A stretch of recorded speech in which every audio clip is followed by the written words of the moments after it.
Ukraynanın Xəzər dənizində Rusiyaya məxsus dənizdəki neft infrastrukturuna ilk dəfə zərbə endirdiyi bildirilib.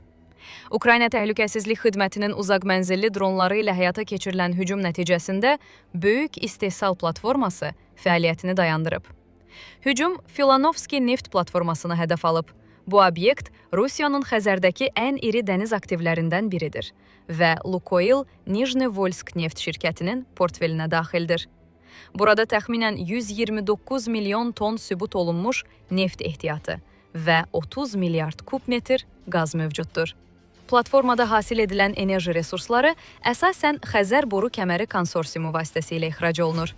Əməliyyatla tanış mənbələrin məlumatına görə, zərbə Ukrayna Təhlükəsizlik Xidmətinin elitar Alfa xüsusi əməliyyat dəstəsinin operatorları tərəfindən həyata keçirilib.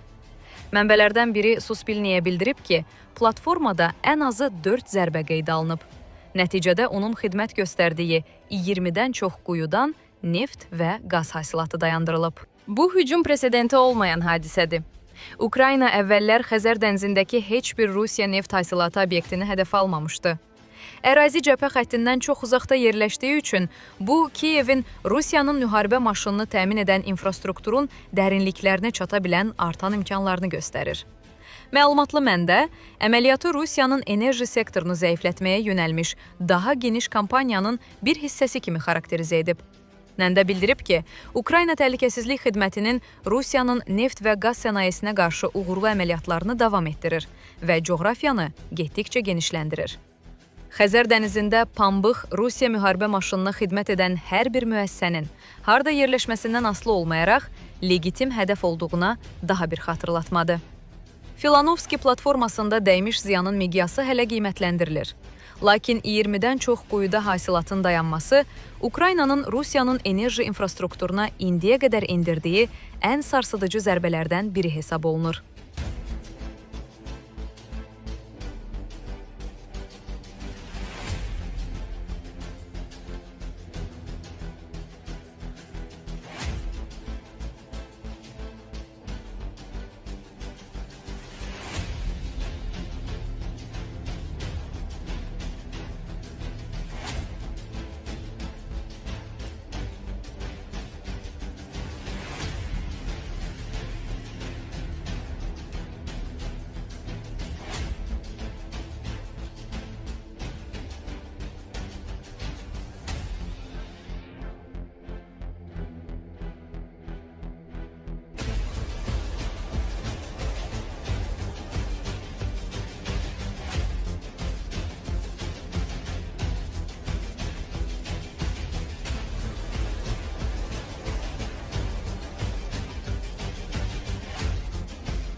İşğalçılar Ulyaypolə daxil olmaq cəhdlərini davam etdirirlər, lakin şəhəri ələ keçirmək çətin məsələdir. Hazırda onlar diversiya qrupları vasitəsilə şəhərə yol tapmağa çalışırlar. Bu barədə Ukrayna Silahlı Qüvvələrinin Hücum Bölmələri İdarəsinin rəhbəri Valentin Manka Ukrayinska Pravdaya müsahibəsində bildirib. Düşmənin Ulyaypolə daxil olduğunu demək olmaz. Dumanın içində 3-4 nəfər girir, duman çəkilir. Biz onları görürük və dərhal məhv edirik. Bu fasiləsiz prosesdir. Ruslar Ulyaypolə daxil olmaq cəhdlərini davam etdirir. Sadəcə olaraq ət atırlar, Manko qeyd edib. Onun sözlərinə görə düşmən texnikadan istifadə etməyə məcbur qalıb və onu şəhərə daxil olmaq üçün tətbiq etməyə çalışıb. Lakin 8, 10 və ya 12 vahid texnikadan bir neçəsi geri qayıdıb, qalanları isə Ukrayna qüvvələri tərəfindən məhv edilib. Düşmən şimal-şərq kənarlarına kiçik qruplar halında daxil olub, möhkəmlənməyə cəhd göstərib, amma uğursuz olub. Hava və duman bizim effektiv kəşfiyyatımıza mane olur, amma biz onları məhv edirik, deyə döyüşçü vurğulayıb. Ulyaypol istiqamətində Rusların güya sürətli irəliləyişi barədə suala cavab verən Manka bildirib. Bu doğrudur.